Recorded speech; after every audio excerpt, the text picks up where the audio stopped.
आज का हमारा टॉपिक है मुस्लिम विवाह या मुस्लिम निकाह के प्रकार। आप जानते हैं मुस्लिम विधि में विवाह को निकाह कहते हैं। तो मुस्लिम निकाह या मुस्लिम विवाह कितने प्रकार का होता है, इसको हम जानने की कोशिश करेंगे। देखिए, जहाँ तक सुन्नी विधि का सवाल है, सुन्नी विधि में विवाह या निकाह 3 प्रकार का होता है।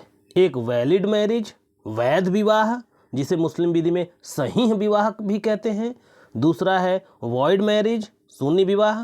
तीसरा है इनरेगुलर मैरिज, अनियमित विवाह। यानी सुन्नी विधि में वैध विवाह, सुन्नी विवाह और अनियमित विवाह होता है।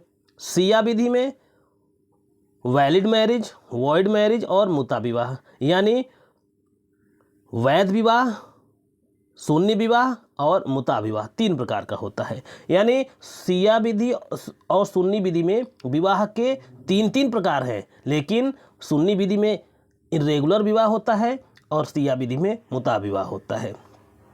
यानी कुल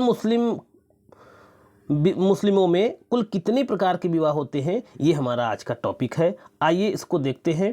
अगर कुल मुस्लिमों को देखेंगे, कुल मुस्लिम विवाह के प्रकार के बारे में, तो एक होता है वैध विवाह, जिसको हम वैलिड मैरिज कहते हैं। दूसरा है अनियमित विवाह, जिसे हम जो है इनरेगुलर मैरिज कहते हैं। तीसरा है सुन्नी विवाह, जिसे हम वॉइड मैरिज कहते हैं। चौथा है मुता विवाह, जिसे हम मुता विवाह ही कहते हैं। वैध विवाह को मुस्लिम विधि में सहीह विवाह भी कहा जाता है। अनियमित विवाह को मुस्लिम विधि में फासिद विवाह भी कहा जाता है। सुन्नी विवाह को मुस्लिम विधि में बातिल विवाह कहा जाता है। तो इनका अलग अलग नाम मुस्लिम परंपराओं के अनुसार है। तो यहाँ हमने देखा कि मुस्लिम विवाह कुल 4 प्रकार के होते हैं: वैध विवाह, अनियमित विवाह, सुन्नी विवाह और मुताह विवाह। अब बारी बारी से जानेंगे। सबसे पहले वैध विवाह के बारे में जानेंगे। वैध विवाह के बाद हम अनियमित विवाह के बारे में जानेंगे, सुन्नी विवाह के बारे में जानेंगे, मुताह विवाह के बारे में जानेंगे, और इनके परिणाम क्या होते हैं, कॉन्सिक्वेंसेस क्या है, ये भी हम धीरे धीरे जानेंगे। आइए सबसे पहले पहला टॉपिक अपना शुरू करते हैं, और वो है वैध विवाह। वैध विवाह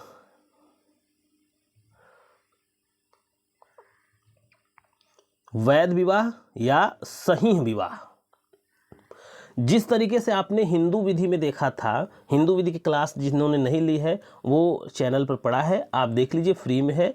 आप उसको देख करके अपना कुछ ज्ञानावर्धन कर सकते हैं, अपने कुछ ज्ञान को बढ़ा सकते हैं। तो जिस तरीके से हमने हिंदू विधि में देखा था, हिंदू विवाह की 5 आवश्यक शर्तें होती हैं। क्या होती हैं? विवाह के समय दोनों पक्षकार अविवाहित होने चाहिए, न वर का कोई वधू न वधू का कोई वर जीवित होना चाहिए। विवाह के समय दोनों पक्षकार स्वस्थ मस्तिष्क के होने चाहिए। विवाह के समय दोनों पक्षकार वयस्क होने चाहिए। विवाह के समय दोनों पक्षकार सपिंड संबंध के अंतर्गत नहीं आने चाहिए। विवाह के समय दोनों पक्षकार प्रतिसिद्ध कोटि की नातेदारी के अंतर्गत नहीं आने चाहिए। ऐसा हमने हिंदू विवाह में हिंदू विधि के 5 आवश्यक शर्तों के बारे में पढ़ा था। उसी तरीके से मुस्लिम परंपरा के अनुसार, मुस्लिम विधि के अनुसार मुस्लिम विवाह के भी कुछ आवश्यक शर्त हैं, तभी वह विवाह जो है वैध विवाह होता है, सही विवाह होता है। तो वो आवश्यक शर्तें क्या हैं, आइए देख लेते हैं।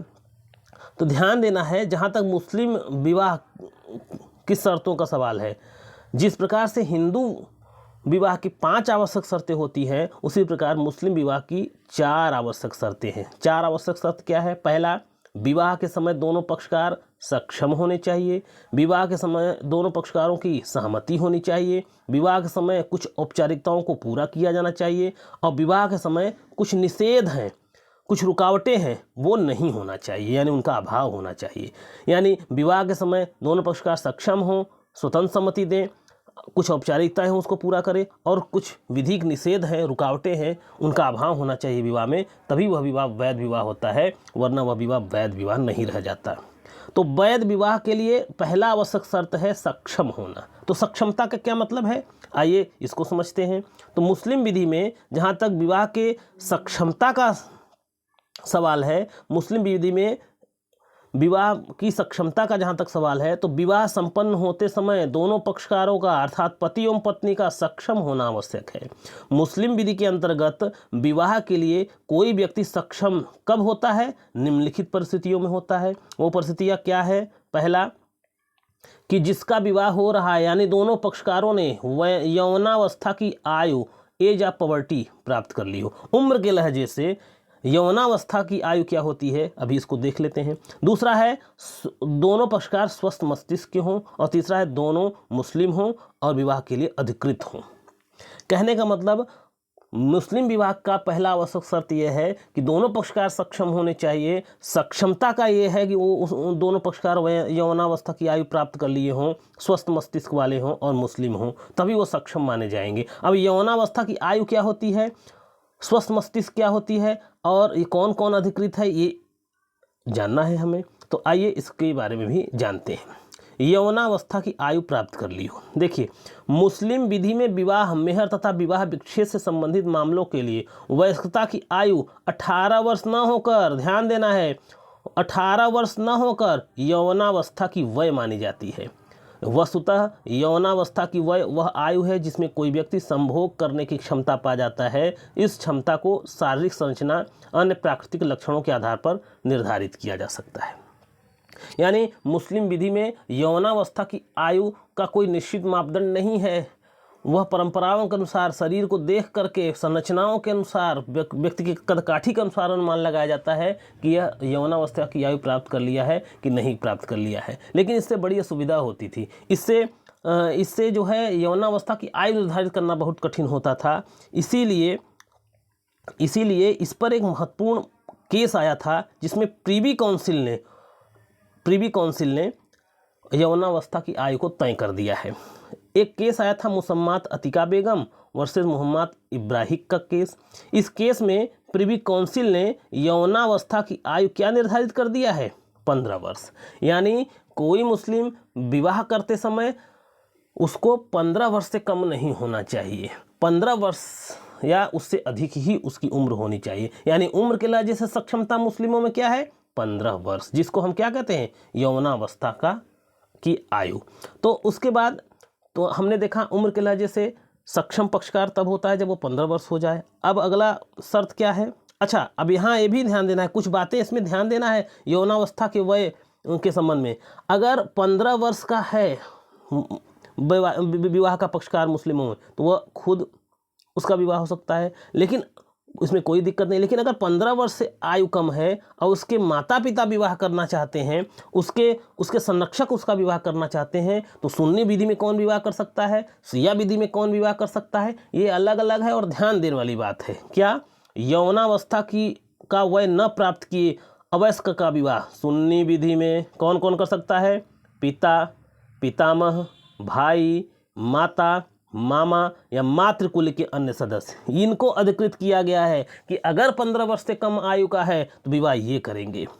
शिया विधि में अगर बच्चा अवयस्क है और उसका विवाह होना है तो उसका विवाह पिता, पितामह, इन दो लोगों को केवल अधिकृत किया गया है, यही दोनों विवाह कर सकते हैं।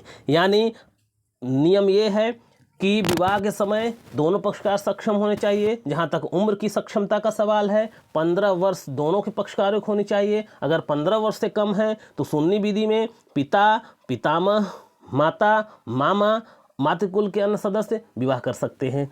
शिया विधि में पिता, पितामह को अधिकृत किया गया कि ये बच्चे का विवाह कर सकते हैं अगर 15 वर्ष की आयु से कम है। तो समझ में आया। तो ये था सक्षमता या विवाह करने की सक्षमता में उम्र की सक्षमता।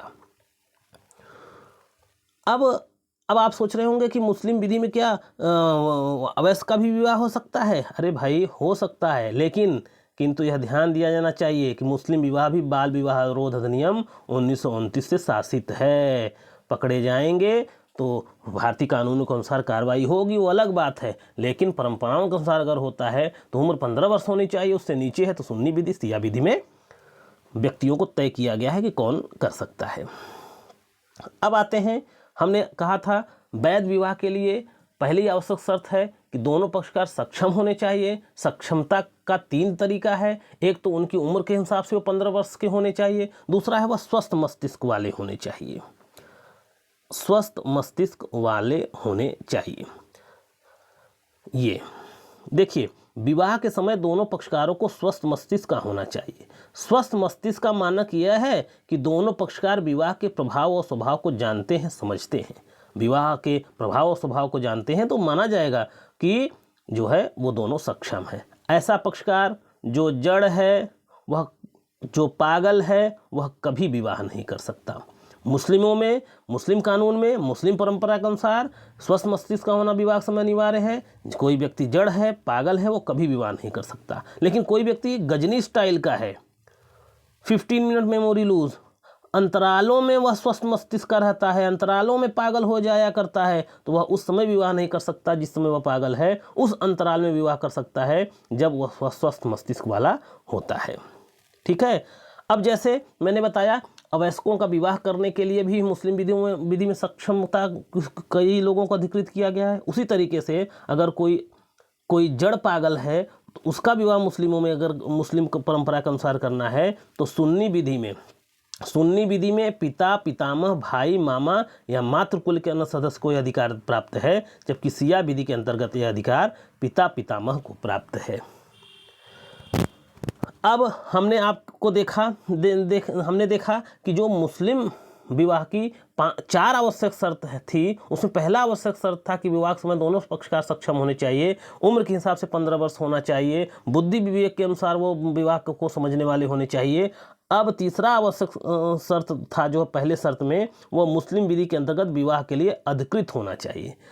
एक मुस्लिम किसी से भी विवाह नहीं कर सकता, उसके लिए मुस्लिम परंपरा के अनुसार कुछ प्रतिबंध लगाया गया है और उसके कुछ परिणाम भी होते हैं। इसके लिए आपको ये आपको चार्ट एकदम पूरी तरीके से मुंह पर याद होना चाहिए। जैसे अगर सुन्नी विधि में सुन्नी पुरुष है और सिया महिला है, विधिमान विवाह हो सकता है, कोई दिक्कत नहीं है। सुन्नी पुरुष किताबिया महिला है, विधिमान विवाह है माना जाएगा, कोई दिक्कत नहीं है। सुन्नी पुरुष गैर मुस्लिम महिला है, अनियमित विवाह माना जाएगा। सुन्नी पुरुष गैर किताबिया महिला है, अनियमित विवाह माना जाएगा। सुन्नी महिला है, गैर मुस्लिम पुरुष है, शून्य होगा। सुन्नी महिला है, किताबिया पुरुष है, शून्य होगा। तो ये आप चार्ट इसको देखते रहेंगे। उसी तरीके से सिया विधि में भी है कि अगर सिया पुरुष है, गैर मुस्लिम महिला है, विवाह शून्य होगा। सिया पुरुष है, किताबिया महिला है, विवाह शून्य होगा। सिया पुरुष है, किताबिया महिला है, मुता विवाह संभव है। सिया पुरुष है, अग्निपूजक पारसी महिला है, तो मुता विवाह संभव है। सिया पुरुष है, हिंदू स्त्री है, मुता विवाह भी नहीं, किसी प्रकार का विवाह नहीं। सिया महिला, गैर मुस्लिम पुरुष, शून्य। सिया महिला, किताबिया पुरुष, शून्य। तो ये चार्ट आप देखते रहेंगे। ये जो बच्चे परीक्षाओं या मुस्लिम कानून समझने के लिए भी ज़रूरी है, प्लस जो बिहार जुडिशरी वगैरह देने जाते हैं, जहाँ जहाँ फैमिली लॉ है, खासकर मुस्लिम विधि, यहाँ से प्रश्न आता रहता है, तो इसको आप अच्छे से देखेंगे। तो इस तरीके से आज आपने देखा मुस्लिम विवाह के 4 आवश्यक शर्तों में से पहला आवश्यक शर्त आपने देखा, मुस्लिम विवाह के प्रकार और मुस्लिम विवाह के 4 आवश्यक शर्तों में से पहला आवश्यक शर्त। वीडियो लंबा नहीं करना है, आगे फिर देखेंगे।